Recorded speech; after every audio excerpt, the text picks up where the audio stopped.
Paalala lang po sa mga nag-uumpisa pa lamang at mga baguhan po dito kay Meta. Kapag kayo ay in-invite na sa kahit na anong tools mga katiktik ay obligado po tayong mag-set up ng ating mga payout account. Dahil ang mga payout account po natin ay napakahalaga po yan para makuha po natin yung ating mga earnings na naipon po dito kay Meta. So, meron po ako ipapakita sa inyo which is kapwa natin content creator na si Ma'am Edna.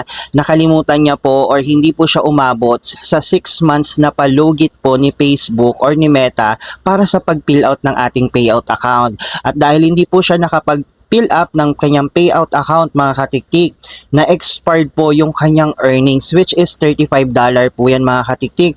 Malaking bagay na po yan sa atin.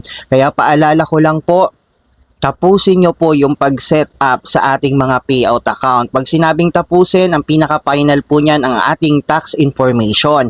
Napakahalaga po niyan para hindi po masayang yung ating mga pinaghirapan mga katiktik. Munting paalala lang po yan.